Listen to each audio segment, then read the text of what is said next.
Hi friends, welcome back to my channel. మచిలీపట్నంలో మొండి జగన్నాథ స్వామి గుడి అని ఉందండి. చాలామందికి తెలిసే ఉంటుంది బందర్లో ఉన్న వాళ్ళకి, కానీ కొంతమందికి తెలియకపోవచ్చు. ఎందుకంటే అండి, మొండి జగన్నాథ స్వామిని ఎందుకంటారు అనేది చాలామందికి తెలియదు. జగన్నాథ స్వామి గుడేనా అంటే తెలుస్తుంది.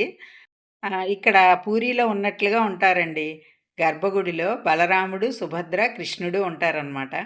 పూరీ తర్వాత మళ్ళీ మనం ఈ గుడిలో మాత్రం వాళ్ళని చూడగలం.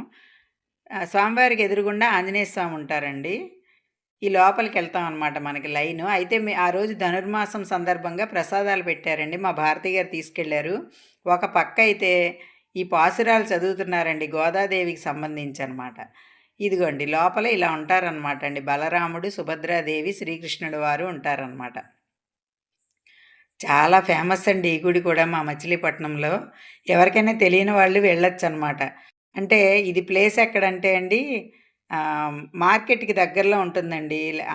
ఒకవైపు మనం లక్ష్మీదేవి గుడికి, మహాలక్ష్మమ్మవారి గుడికెళ్ళే దారిలో వెళ్తూ ఉంటే రైట్ సైడ్‌కి తిరిగితే కొంచెం రైట్ సైడే ఉంటుందండి గుడి కూడా.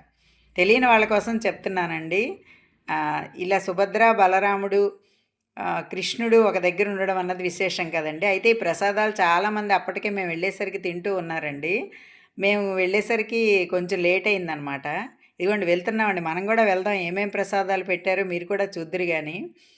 ఇలా వెళ్తే అక్కడ షామియానా వేశారు కదండి, అక్కడ పెట్టారనమాట. అయితే వాళ్ళని కూడా నేను పర్మిషన్ అడిగానండి, తీసుకోవచ్చా అండి వీడియో అంటే, తీసుకోవచ్చు అని అన్నారు.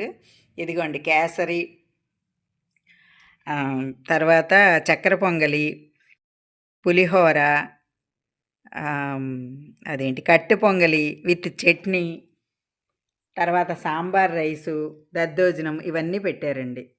అసలు కడుపు నిండా తినండి, ఎన్నిసార్లు కావాలంటే అన్నిసార్లు పెట్టించుకోండి అని అడిగి మరీ పెట్టారండి. ఇదైతే సాంబార్ రైస్ అనమాట.